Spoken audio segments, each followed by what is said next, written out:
I'm proud to be from Britain, where at least I know I'm somewhat free. Though we don't actually have a First Amendment, we're free to say what we mean, although we can insult various religions, races, or even creeds. But within those narrowly defined parameters, we are relatively free. Oh, thank you so much. It's so good to see you guys down here tonight. What a lot of lovely faces. Are we proud to be from Britain? Oh my gosh, we are proud to look at that. Look at that. We are proud to be from Britain. Folks, I'm from a little town down south. You might have heard of it. It's called Bognor Regis. Oh my gosh, a lot of us have heard, we've heard of Bognor Regis down here. My gosh. Well, thank you very much, East London. If you guys come down south, do come visit us in Bognor Regis. We got a ministry down there. We are an accepting church. We welcome everybody to our church. Anybody under the sun is welcome to our church. Anybody from the sun is welcome to our church. I don't care if you come down from the sun, if you're some alien being that comes down and you want to visit our church, you are welcome. We will welcome you with open arms. We might not give you a big bear hug because you might be a little too hot to the touch if you come from the sun. So don't take it personally if we don't, because we're not used to temperatures like that down here in Britain. We don't get a lot of sunshine down here in Britain. I think a lot of people, but if you do come from the sun, you are welcome at our church. Just don't come in all flamey and everything and burn down our building, because we'll have to call these builders next door to come down there and build our church again. It did take a long time to build that, but so you are welcome if you come from the sun, Neptune, stars we've never heard of. You are all welcome. Welcome to the sun. A lot of us take holidays because we just we need a little bit of sunshine, and I do spend half the time of the year in Dubai, and that's when my love of diversity first really began to come forward. I came to diversity later in life, and it was through my travels and my ministries down in Dubai that I became aware of other cultures and other peoples, and I realized at the end of the day we're all the same. We're all the same, and that's why I think Tesco is doing such a marvelous job. Give Tesco a hand. Can we give Tesco a hand for their Christmas advert this year that featured all sorts of different religions celebrating Christmas? Because Christmas is, honestly, it is. I don't know where people get this idea that it's a Christian thing, and it certainly ain't. And I was walking by the Tesco, and who's been to Plasto? Y'all, a lot of East Enders nodding their heads. Y'all know Plasto. Jenny's Pie and Mash Shop. Y'all know Plasto. Well, I was down there the other day, and I had to get myself a packet of fags. I'm still trying to get off them fags. It's all difficult. But I walked up to Tesco, and they had all them Christmas decorations out there, the little lights all shining and everything. And I walked up to Tesco, and I saw this sign, and it was written in kind of them Santa Claus letters, and it said, "Everyone welcome." And that's a beautiful feeling. And I don't know personally Tesco's history, if they've had a history of excluding people from Tesco's in recent years. But even if that's not true, it's just nice to let everybody know that everybody is welcome at Tesco's. And, I've been to Tesco's before, and I've seen people in hoodies and shouting all sorts of profanity and urinating on the floor. And it's nice to know that they're welcome as well, and everybody's welcome. You don't have to wear a three-piece suit to get in a Tesco's. And, you want to go in and buy some butter. You don't have to have you don't have to pull up in a Rolls Royce or anything. It's just welcome to everybody. And it's good for the Tesco's to be spreading that message of unity, tolerance, and everything. I did not know, personally, I didn't know that everyone was welcome at Tesco's. I had no idea. But again, I get the feeling that Tesco's is not. If somebody comes down from the sun, you're not going to turn them away. You might want to put the fire hose on them a little bit, though. Put down them flames if they come in. You might don't want to burn up your merchandise. That's just common sense. That's just businessman thinking there. But don't take it personally if you do come from the sun. I'm kind of channeling my Uncle Roger. Sometimes I call my Uncle Roger, and he's an old Southern Baptist minister out there, and he still believes the old way. So I'm going to put this microphone down. The great thing about this microphone is that, believe it or not, it actually doubles as a brush. And it amplifies every stroke. Well, that was too much time spent on that. If you like these videos, click like or subscribe. And if you want to become a patron, go to patreon.com/Will Franken. On the live front, obviously, the 11th of December at the Leicester Square Theater Lounge, I'm beginning a run of my one-man show. I want you all to come down and watch me live, because it's going to be fun. 11th of December, Leicester Square Theater Lounge, 8:30 in the p.m. My one-man show, Two-Armed Bandit. Getting back to what I love to do, which is comedy. Because the truth is, I don't know how much. I don't know if I should keep doing these videos here. I'm just going to be honest and frank with you, because I don't think people do the.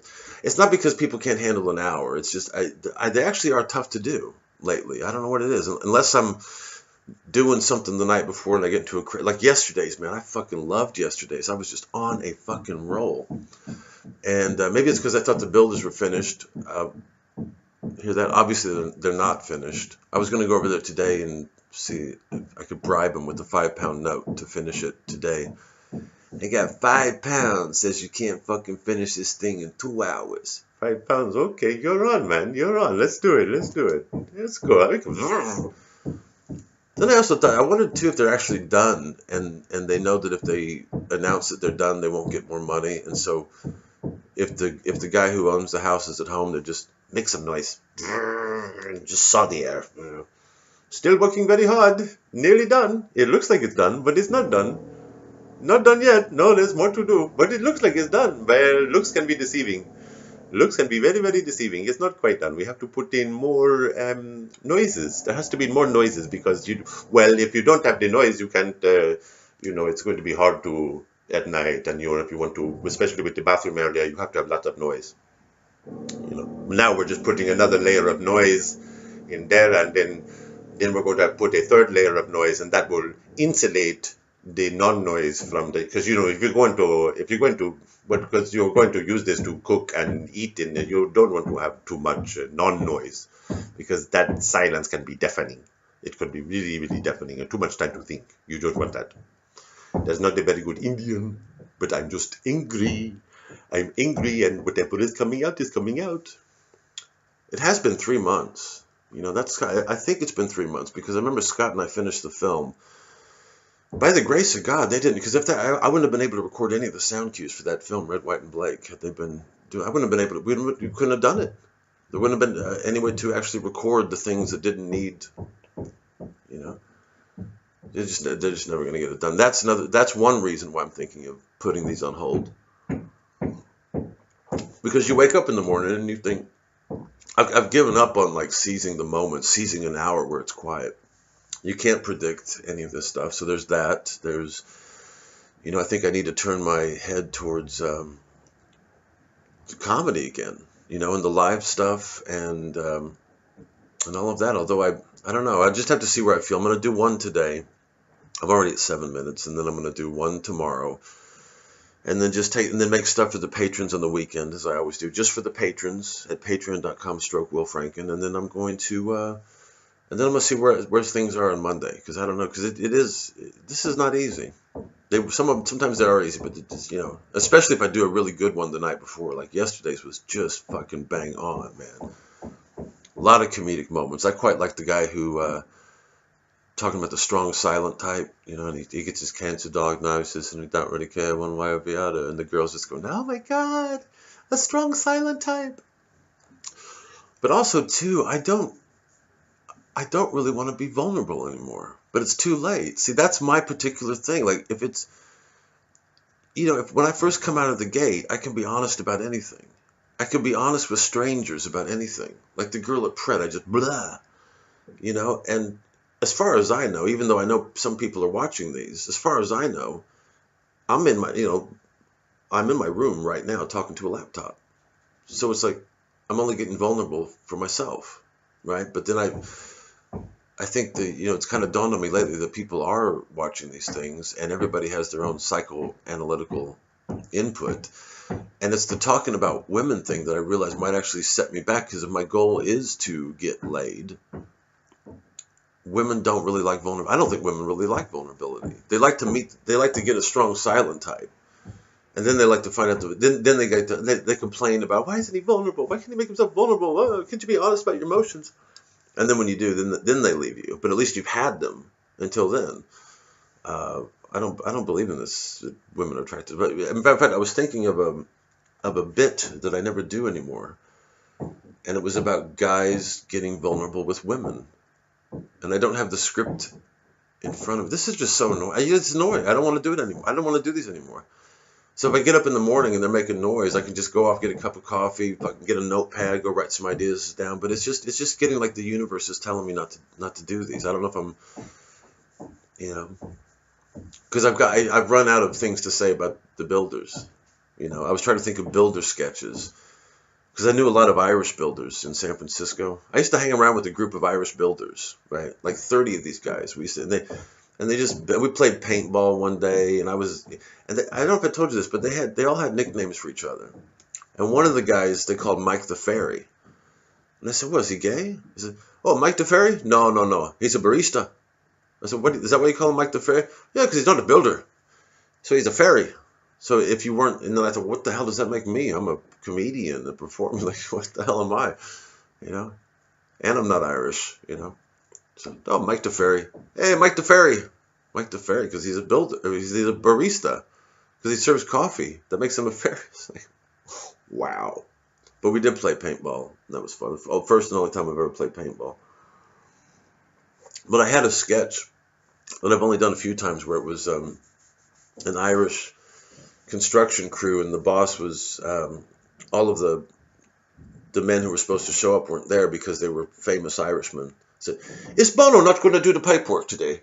Where's Bono?" "Oh, he's helping the darkies." "Well, I'm going to Bono. I don't mind if you help the darkies every now and then, but could you at least make sure to ring beforehand, because I'm left with that."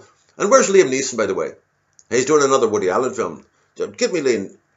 Woody Allen. Could you put Liam Neeson on the phone?" "Liam, I don't mind you doing a Woody Allen film, but could you phone ahead?" And I forget what it led to, but it was just, I'm sorry I used the term darkies there, but that was for the bit, right? It's helping the darkies, so I hope you know that was character. I don't know the rules nowadays, man. That's why I didn't know what shirt I was going to wear, because I just got out of the shower and I looked and is today a Union Jack Day? And I thought, as soon as I saw the shirt, I thought, put it on and go, "I'm proud to be from Britain, where at least I know I'm kind of free. Sometimes I think I'm allowed to say something, but then I don't know, because in Nottinghamshire, misogyny is a punishable hate crime. But who decides what misogyny when you're in Nottinghamshire?" You know that Nottinghamshire, misogyny is a crime. It's a crime to be misogynistic look it up, Nottinghamshire. It's a crime to be misogynistic. So what the hell does that mean? Most people don't care about these things, but I do. That's how freedoms get taken away bit by bit. Because I could go up to a girl at a bar and like, "Hey, would you like to I could be on stage. I could be doing a character. I could be doing a satire, like the one that, 'Do you like hot, wet, drippy pussies? Then come to the feminist empowerment seminar this Saturday,' right? I could be doing that classic of mine, and somebody could go off and ring the misogyny police, and I could come down and get done in for misogyny. These abstractions. I mean, who defines them, right? Ed Miliband, you remember him? I can never really do Ed Miliband's voice, but basically, like, I don't have his accent down, but if you remember Ed Miliband, he was the guy that was the labor leader for a while, and he spoke with a very sweet, kind of crushed throat. Ed Miliband, and he met with some Islamic people before the 2015 general election that saw David Cameron get back in and then soon get the fuck back out. Although David Cameron reappeared as Theresa May. The same government never left. And that's why Brexit is taking so long. Tick, tick, tick, tick, tick, tick, tick, tick. Anyway. Getting a little political here, huh? Yeah, you wanna be part of my satire show? It's called, I've got a great new satire show. It's called What's Up with the Tories? Yeah, and it's like we bring in different people and we ask them, what's up with the Tories? Because we're not afraid to do like anti-Tory material. I'm not afraid, and I know the climate's such now with Theresa May in power. I know the climate's that like people are really afraid to say, but we call it what's up with the Tories, because right, the joke is if you didn't say what, it'd be up with the Tories, but not up like positive, like up yours, Tories. But we got up and Tories, and that's, we could just say up, but we want to bring both. We want to bring both people in Because we don't really want people, but are we fucking Tories? And the Tories. Anyway, we'd be really fucked with labor right now with Jeremy Corbyn.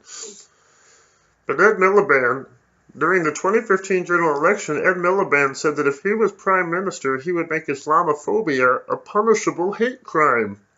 Actually, it kind of sounds like Harold Ramis, doesn't he? When I first directed Groundhog Day, well, basically, that is Harold Ramis, isn't it? Hello, I'm Harold Ramis. I'm speaking to you from beyond the grave. I'm making wonderful comedies down here in heaven. Down here in heaven? Heaven is down and hell is up. Everything you thought was true is wrong. Hello, I will make Islamophobia a punishable hate crime if I am Prime Minister. I'm Ed Miliband. And I was the only one on Facebook going, okay, are there any comedians that actually give a shit about what he just said? Of course not. None of you care.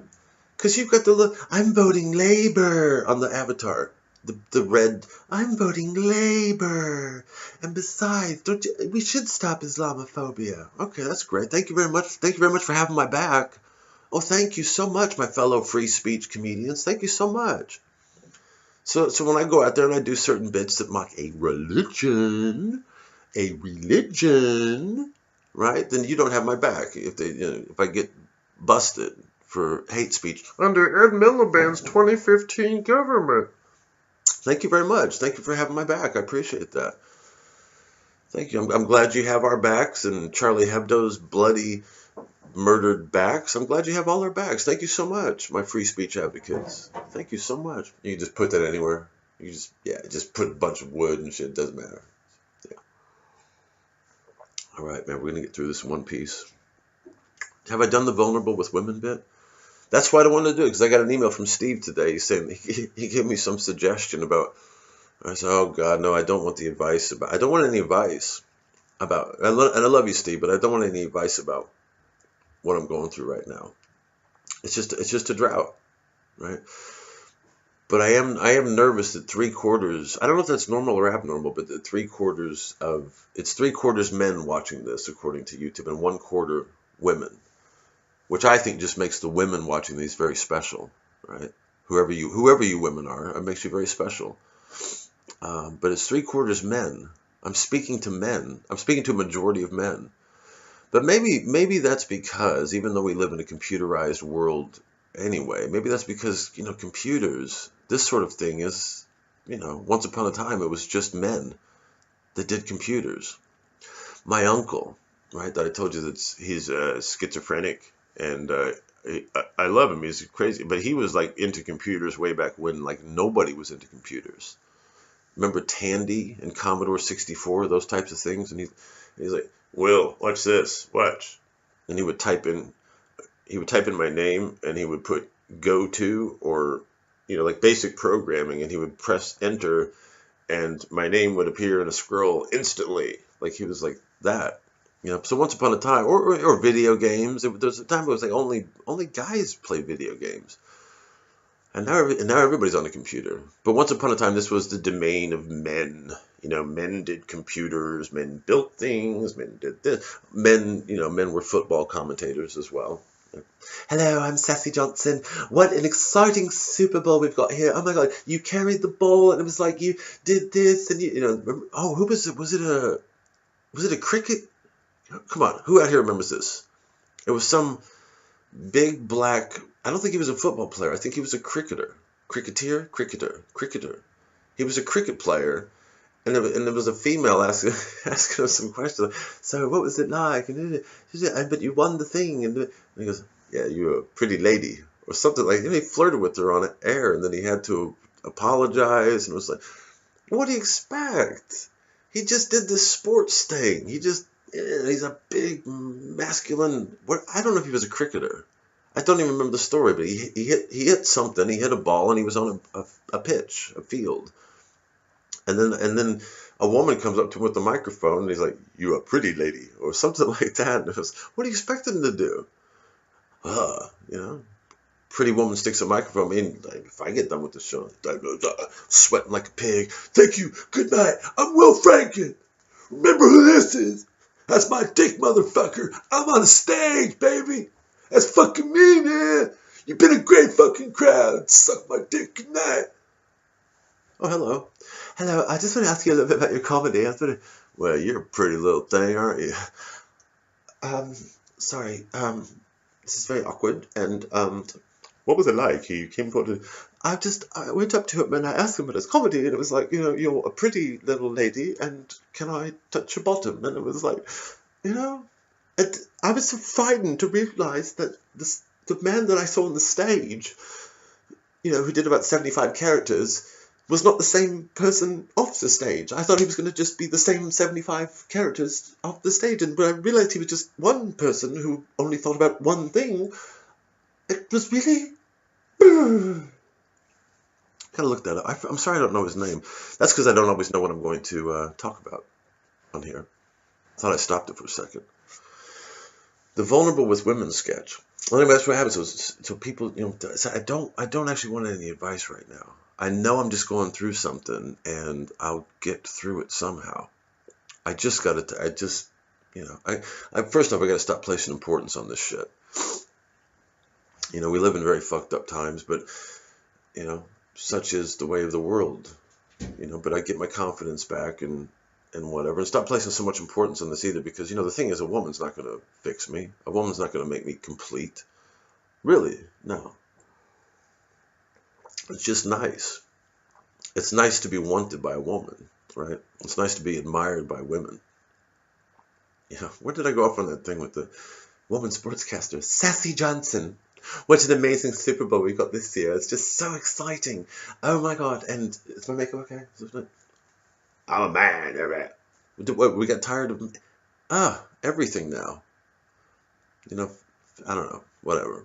I don't know. I guess it's good that everybody can do every job, right? I mean, as a comedian, it certainly has helped comedy that everybody in the world is doing comedy nowadays. And no, I'm not saying anything about women in comedy. I'm not. That's the hyperbole again. That's the hyperbole they always reach for. I'm just saying, like, the idea that everybody can do any job. So why can't I just walk into the brain surgeon's? Hi, what? Don't you like tall men who don't know anything about medical science doing medical science? What is this? I think there's a lawsuit happening. I think this is a lawsuit. And my lawyer, Shecky Greenberg, and I are going to take this as a class action lawsuit against the brain surgeons organization to allow people who, for whatever reason, have been deprived the right of a medical education and medical expertise to be able to follow their dream of opening up human skulls. This is far too long. It's been a closed shop. It has been a shop for people who, have education, have medical knowledge. It's time for those doors to be open. It's time to, and some people are saying, well, you're only saying that now because you don't have a brain tumor. No. If I had a brain tumor, I would certainly trust my client, Mr. Will Franken, to open up my skull. Thank you. Well, I just want to say to the press that this has been a long journey. When I was growing up and spending, most of my adult life has been spent doing jokes and comedy. I even did a few jokes about brain surgeons and brain tumors. But deep inside, there was this, I always wanted to be a brain surgeon. And yet I knew that, through lack of education in the medical field or understanding of even how the human brain works, I was continuously, in fact, I hadn't even applied to any medical schools but all of these things had sort of conspired to, well, I hate to say it, but make me a victim. I'd like to say that before I undertake this first operation, thank you to my lawyers and all of those who helped with this class action lawsuit to make people like me, who have been denied that medical education, the ability to operate on a human skull. So, thank you. Was it this thing?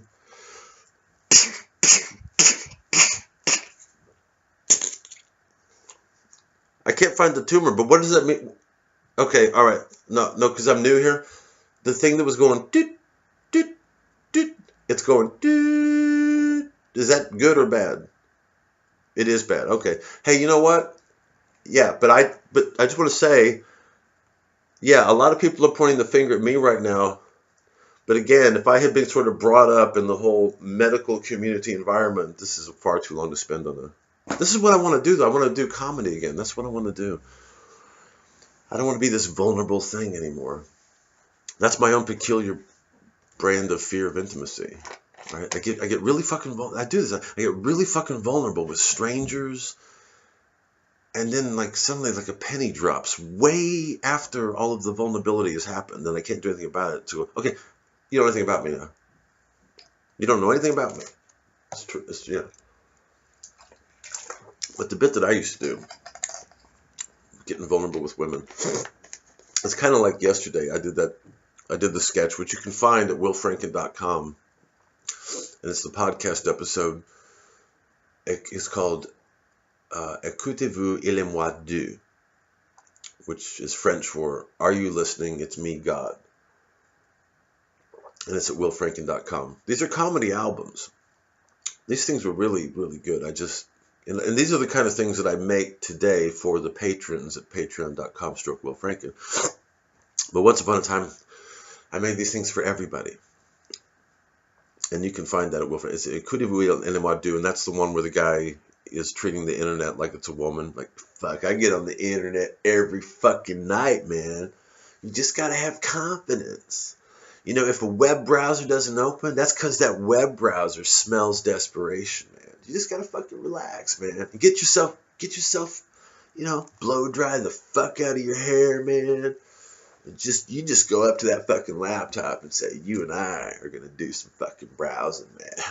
Oh yeah, it knows. Yeah, it wants it too, man. You know, you gotta know that it wants it just as bad as you want it.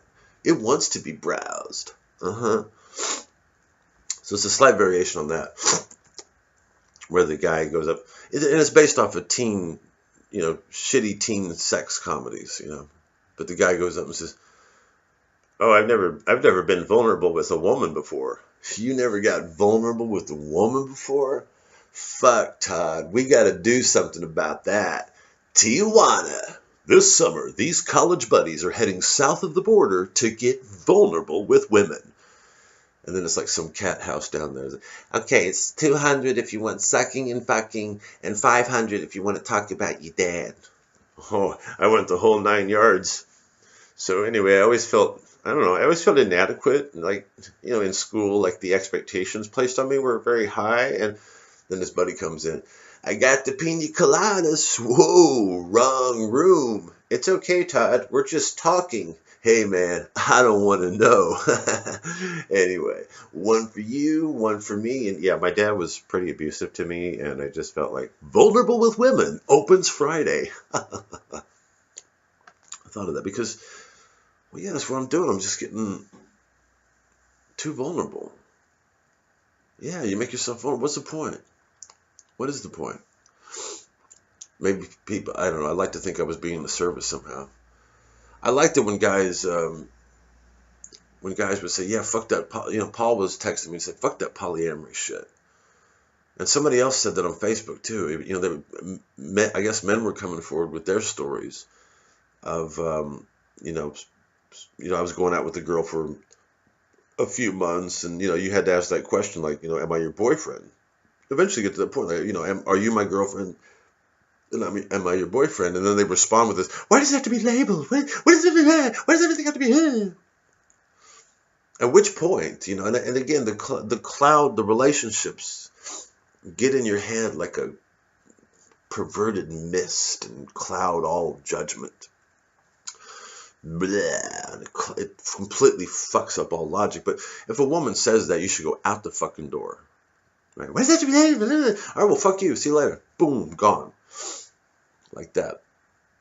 I mean, I've gotten much better at that over the years. I have to say, I've really gotten much better at that over the years. Now my threshold for bullshit is very high, low.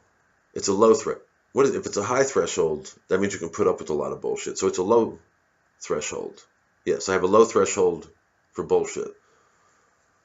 What's Richard Pryor? Remember Richard Pryor? If I saw Dracula, I'd pull out the cross because I know he's allergic to bullshit. So what does that have to do with anything? Oh, because he didn't say threaten. Sorry, I thought he said threshold in that. He has a low threshold for bullshit. I got a low threshold for bullshit, motherfucker. I have a low threshold for bullshit. And so somebody was bringing up the polyamory, because I said, yeah, if you brought up the I probably easily could have fucked that polyamory girl. I could have gone over there that Sunday and fucked her. And I didn't, because I think the older I get, the less bullshit I want in my life. And to be honest with you, I wasn't quite 100% convinced she was telling the truth. I honestly think it was a little bit of game playing.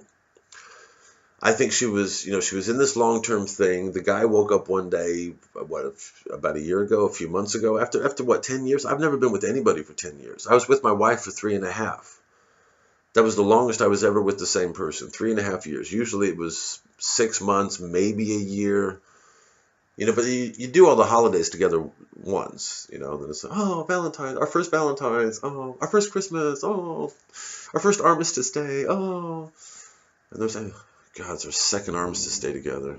I don't know. The first one was great because it was like, oh, yeah, we both wore matching poppies, and then, that was cool. But this year she wants to go on a poppy cruise, and it's like, I don't know. I don't know.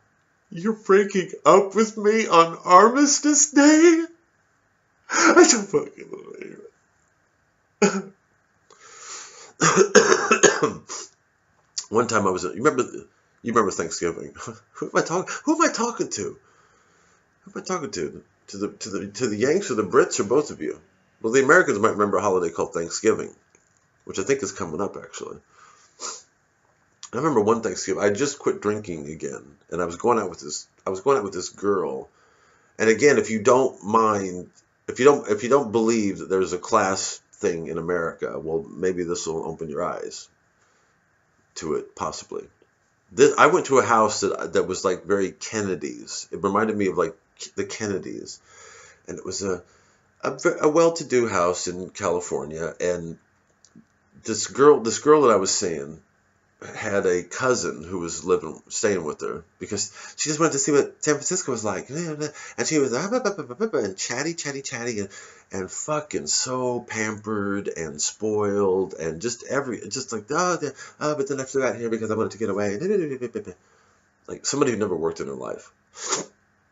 And I didn't like her because she had cut down the fucking time that I had with this girl, because she was, right, so we could only fuck at my flat. So it was like, used to be able to fuck at both of ours, and we couldn't fuck because, the fucking was halved. And for a man of my rapacious appetites, let's just say that half sometimes leaves you hungry. I think the guys know what I'm talking about. He knows what I'm talking about. Mr. Growly face. He's always on the prowl, isn't he? That's what they say. Oh, it's a car. Wow, that sounds like a saw. What was I talking about? I thought about having a guest host on here. But who would I, like, if one day I couldn't do one, get a guest host. Yeah, but who could do it? Like, I thought about, Scott was up for it, but I think he would just tell dirty jokes and properly offend people. So that wouldn't, I think he would really go a little too far. Scott's one of those guys like, that, just a little bit, gotta, a little rough around the edges, gotta be careful now. Because sometimes I know what he's doing, because I used to do it. When I was his age, I did it all the time. I would say things slightly louder than needed to be said, so hopefully people within earshot would say, "What's your problem? What is your problem? Why don't you like third-rate feminist?" One time I was in New York. I was at a coffee house in New York with my friend Steven. I don't even know if he watches these. Coffee house in New York, and I was slagging off LA, because I thought, who in New York has anything good to say about LA? And I was sitting in the coffee house, like, oh yeah, fucking LA, they're all vacuum heads. There's nothing there, stupid, shallow people. And this girl got up and goes, "Well, I happen to be from LA." And I've been, what, and you're proud of it? You admit that you're from that hellhole? Well, you can't even drink water from the tap, because it's just shit. Even the water, everything about that town says don't live here. It's not a place to live. Anyway, But she got offended. She got offended over LA. But I think I was doing that a little bit loud because I was expecting, hey, who's that cool guy talking about how shitty LA is? Hey, you want to work on a construction site? Don't worry, it's not one of those construction sites. It's like a mob thing. You want me to be in the mob? Okay. I mean, I dated this woman in New York just because of her accent and because she was, she used to know guys like with names like that, like Johnny Blue Eyes and stuff like that. I mean, that's not the best reason to date a woman, but the sex was good as well. But there was a little bit of like, yeah, I'm in fucking Howard Beach. I'm in Howard Beach, Queens, man. I started talking like that, fucking hanging out. I was hanging out with some really like, tough looking motherfuckers. There's a little bit of cool. I mean, I felt it was cool. Remind me to tell you, if I haven't told you the Steppenwolf story. I was always trying to be cool. I was always trying. That's what I said in yesterday's video. Like, because I couldn't look to my dad because my dad was so violent, and you couldn't look to your own father as an example. Like, what is a man supposed to do? Because if you're not going to show me, I've got like a mother and like 3 sisters. Where am I going to get my man? So it was all for movies. It was like that's what I'll do. I'll be in Goodfellas. Now I'm in Goodfellas. Now I'm hanging out with I got a girlfriend named Joni. I'm hanging out. I'm doing this, doing that. I'm in Howard Beach. What am I going to do? That's why I do characters. I mean, it all comes back from that. It was like characters were a retreat, right? But I remember I went to this. Oh, I wanted to tell you this other story though. I'll get back to that. So I wanted. When I was 14, was it 14? 14, because I know it was 14 because it was the year I started doing drugs and drinking. And I lived down the road from the Missouri State Fairgrounds, which was a big, desolate. You had your prize winning sow, and then they bring in the cows. Who won the blue ribbon for the cow this year? But then they would also have music night to close out the fair. Last 2 weeks of August. It was, if you will, in many ways, the Edinburgh Fringe of small town Missouri, in many ways. And there weren't any, with the only difference being that there weren't a bunch of middle class comedians going up and doing jokes about Nigel Farage. It was just people who had the biggest sow would come to the fairgrounds to have their sow judged. The sow would be judged. And the sows were brave about it. The sows were brave. The sows would primp and preen and try to look pretty for the judge and fatten themselves up because they knew it really wasn't. I mean, it was very much in many ways like Fashion Week, except the women were pigs and the pigs were not thin but fat. And the fattest sow came home with the blue ribbon that he probably didn't even know the worth of, to be honest with you. It was probably just, what is this? What is this? All this paparazzi just for a blue ribbon. And they used to have music nights. And one summer I got to work the gate for them, and it was great. All I did was I just wave in the vehicles, like, go on through, sir, go on through. And I met Chuck Berry, the guys from the Turtles, Herman's Hermits. I met all these guys, right? So like 14 years old, that was my job. It was like, go on.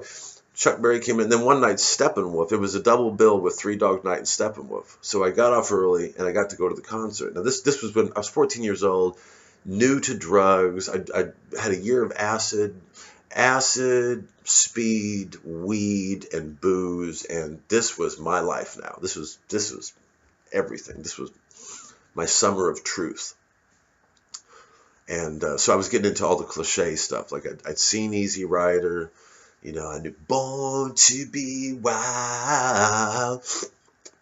So because I worked, I got for the fairgrounds, I got front row tickets. And me and my friend Kevin Dodd, man, we went out front row for fucking Steppenwolf. Born to Be Wild. Or Magic Carpet Ride. Of course, my favorite. He did an encore, right? The Steppenwolf guy. So the encore was, who's seen Easy Rider? The encore was The Pusher. And he came up there. This was the encore, strumming who knows The Pusher? It's the opening song of Easy Rider. And he's just strumming an acoustic guitar, just him on his own. What's his name? I forget his name. He goes, well, I smoked a lot of grass. Well, yeah. I popped a lot of pills. Wow. Because I'm the pusher. Yeah. Right? 14 years old, excited beyond belief. Now, it was me and Kevin Dodd. And I was wearing my, Missouri State Fairgrounds, employee shirt. And I was 14 years old.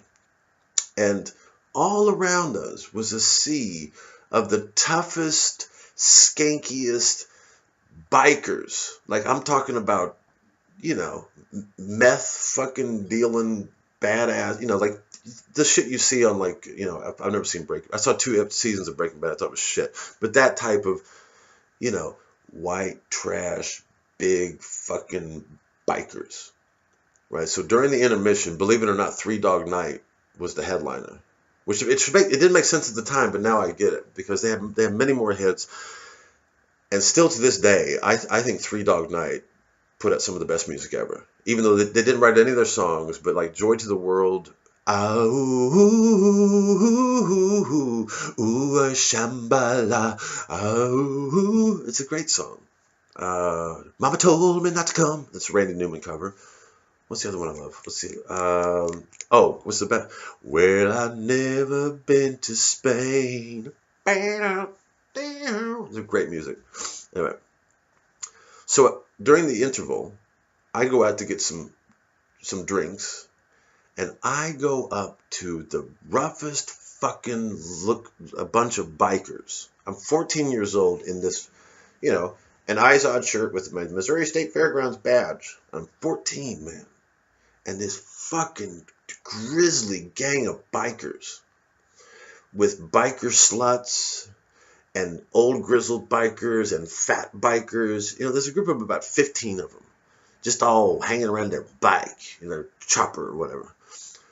And I go up to them, to this group, and I go, man, that's fucking music, man. I mean, the music that for my age now, just shit. But that's fucking rock and roll. That's fucking music. I mean, you know, the stuff that people my age listen to, it's fucking shit, man. You know, and I'm doing all of this, I honestly expected them to go, man, this kid's cool.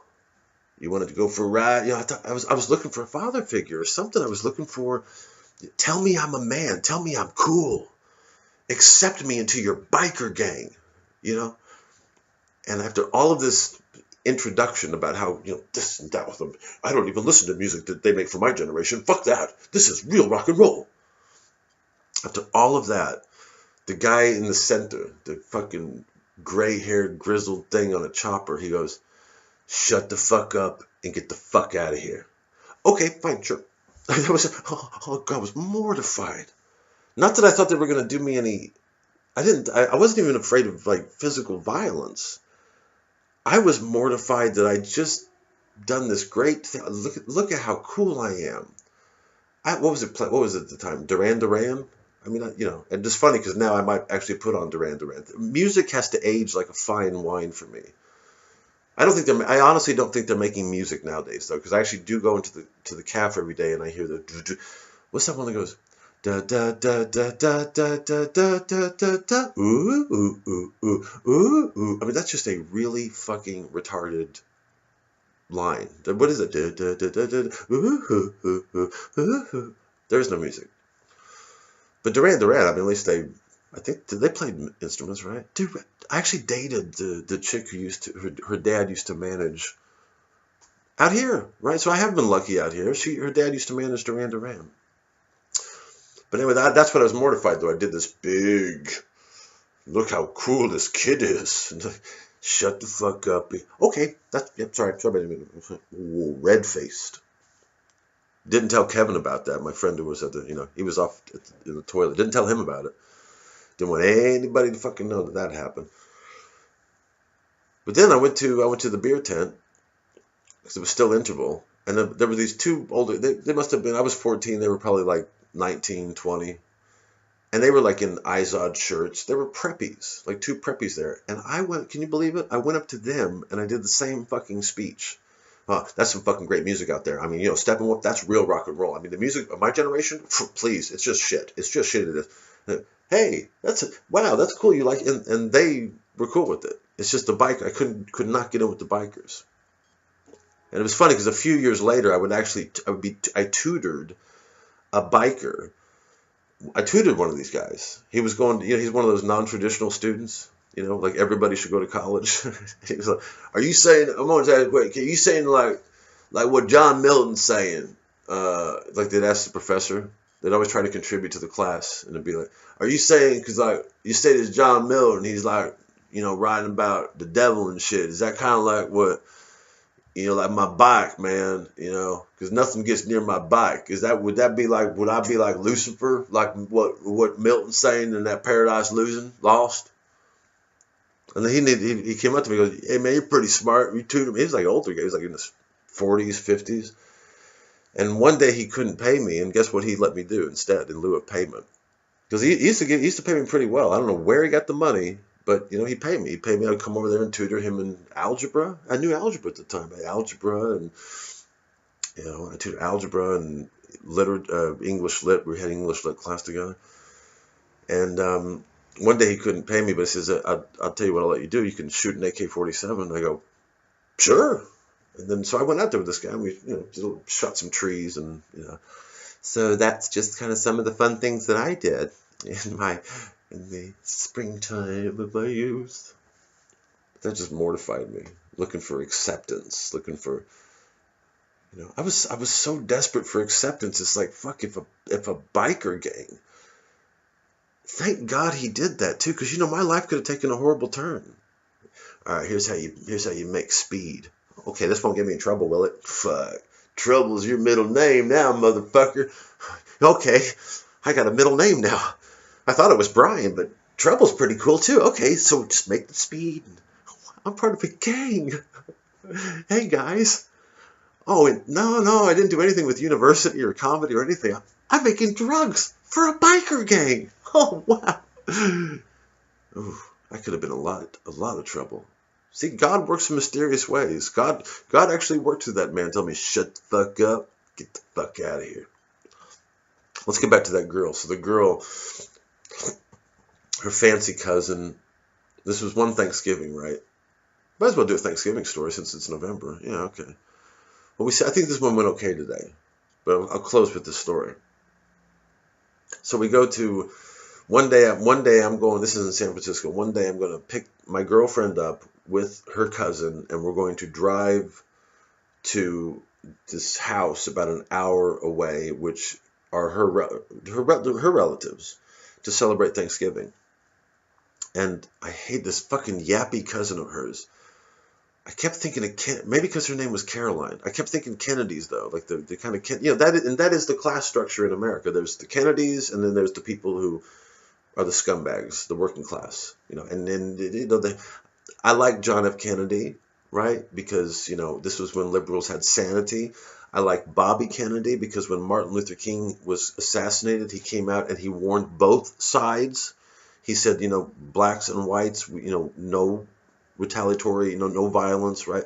This was a guy who understood this. This is before they became shit like Ted Kennedy, some asshole who fucking, killed a woman, walked off, was responsible for a woman's death, just kind of walked away. I'm Ted Kennedy, but can we just let it go, and then all the fucking, but anyway, that's strata, and we go over to this, and when I picked them up, she goes, are you nervous about meeting these people? And I go, nah, and I wasn't nervous at all. I drove down there, I drove an hour and a half down there, wasn't even thinking of nerves. I was just thinking, this is going to be great. They're well-to-do. The food is going to be terrific. They're going to know how to do a turkey and stuffing. I was thinking food.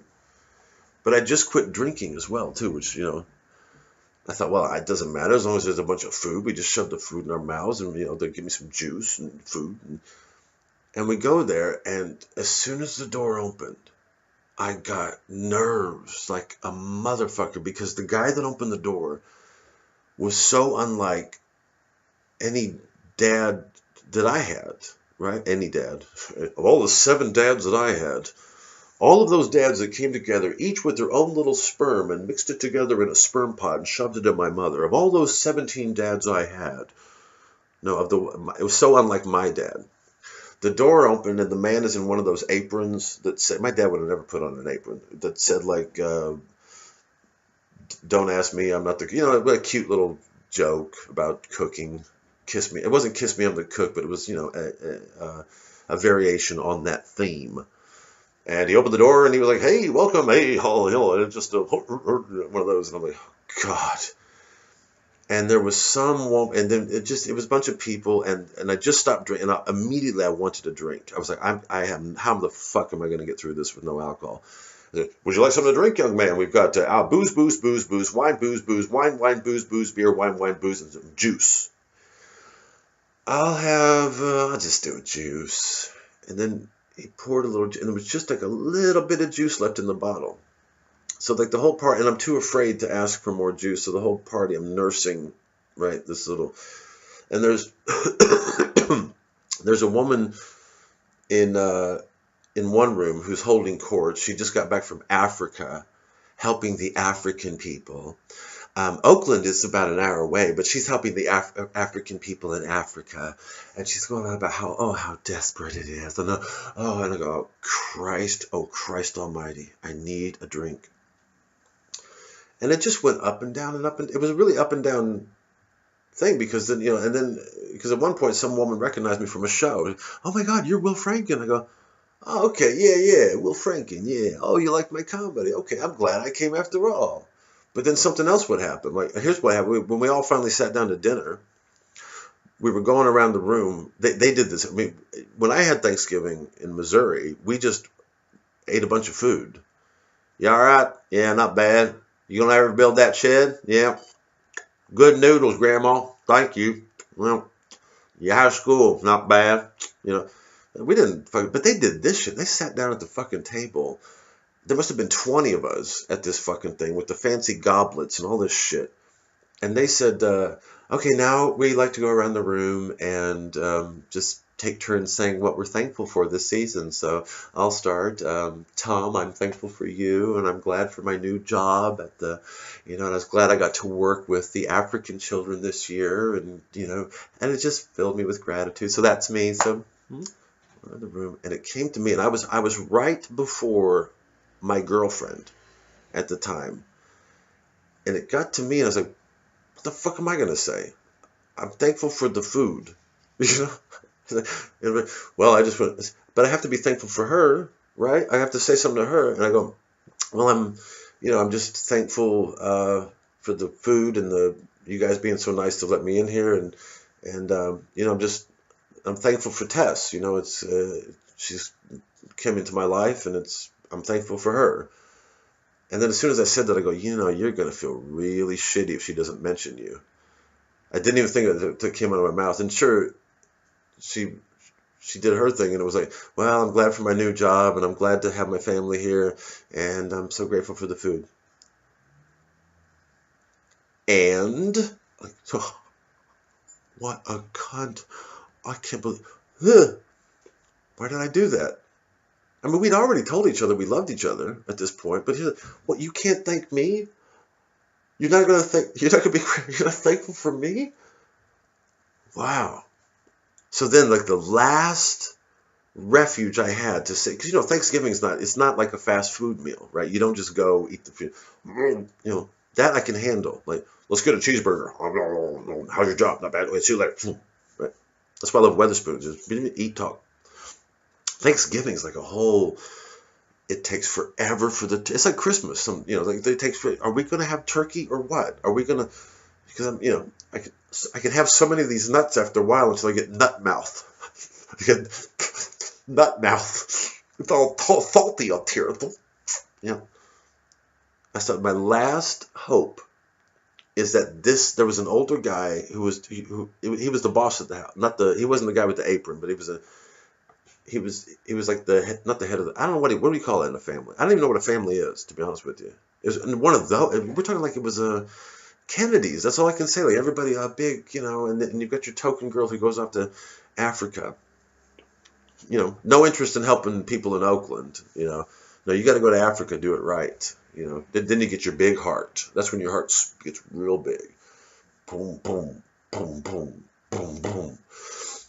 My last hope was I'm going to go. I know this guy's been in Vietnam, so I'm going to talk to him about my dad having been in Vietnam. And so I said, yeah, I understand you in Vietnam. Yeah, I was. And my dad was a minesweeper with the light infantry. Oh, I bet he's got some stories to tell. Yeah. Yeah, no, I was just behind the lines. Basically, I just did supplies. You know, we get orders for like toilet paper. We'd have to send it up to the front. Oh, okay, okay. Fuck, I couldn't even relate to it's like, yeah, yeah, I know. You're the kind of guy that I do remember. My dad didn't talk much about Vietnam, but he did talk about you guys, the guys that behind the lines with the clipboard. Sarge, they need more toilet paper up there where the people are dying. Okay, we'll send it right away. I don't have to drive up there. No, don't. You stay here at the desk. Oh, thank you, sir. You know, what? Like I'm putting him down? It took, but my dad was actually in combat. That's why it's so hard for me. I think that's why I resent this psychotherapy thing so much, man. Because who can live through something like that, man? When I was a kid, I just thought he volunteered because he was my dad, man.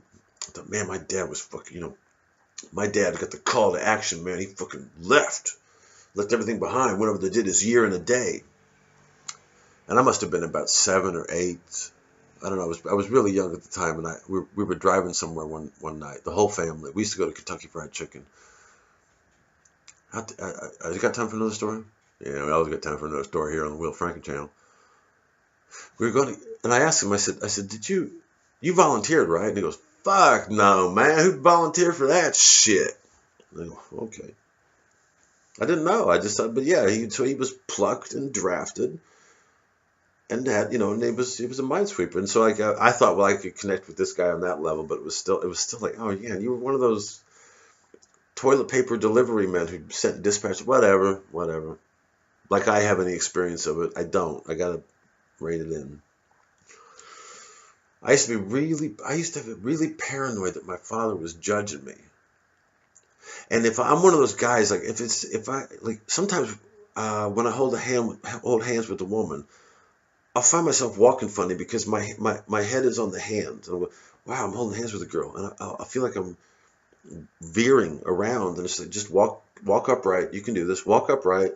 Okay, this is completely normal. Holding hands with a girl, totally normal. Pretty soon we'll be at the restaurant and we'll sit down. Okay, that was easy. And then until you get used to it, then it's like, okay, that's cool. Like, yeah. But, the first time it's like, just holding hands. Just don't walk funny. You're okay.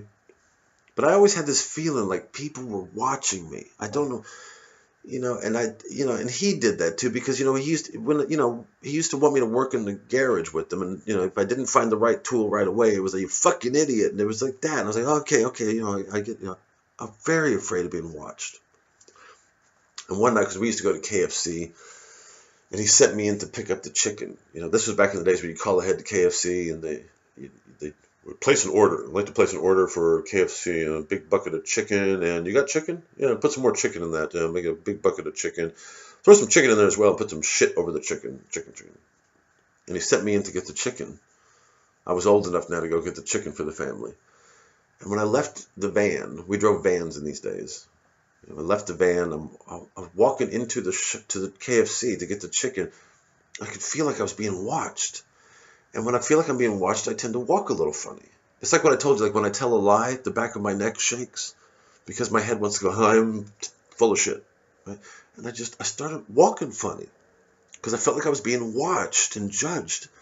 And I go in and I get the chicken. And then I come back out, I bring the chicken, and just do this. Nobody's watching you. Nobody's watching you walk. You just, it's all in your head. Nobody's watching. And then I get in and I give the chicken, and he goes, my dad says, you keep walking that way, they're going to have to put you in the wax. And my mother says, what is wax, Bill? Women's Army Corps. Right? So right off the bat, it was like, what the hell? What is this? Why am I paranoid? Because that's the sort of stuff that made me fucking paranoid. But hey, it also probably turned me into a very funny guy. Made me a very interesting guy. So I want to be finished talking about women. We'll see how I feel. I'm gonna do it. I'm glad I did this one today. I'm gonna do another one tomorrow, and then we'll see where things stand after the weekend. But just to recap, the 11th of December, Will Franken, Two-Armed Bandit at the Leicester Square Theatre Lounge. There's a lot of people in London saying, when's your next show? When's your next show? And I don't know. Well, now you have an answer. It's the 11th of December at the Leicester Square Theatre Lounge. Please come down and support me and become a patron at patreon.com/Will Franken. And you know what? Give this one a little like. If you feel like it deserves a like, give it a little like. Put a little like in your heart. But come down the 11th of December. I want to be live again. I'm feeling the comedic muscles again. You know, comedy is very important to me. It's been my lifeblood for a long time. You know, so come down to the Leicester Square Theatre Lounge. If you're not in London, then spread the word. Let people know. Right? We're going to have some flyers and some marketing materials for you guys very soon. It's been lovely. Welcome, everybody, especially our visitors from the sun. So lovely to have you down here.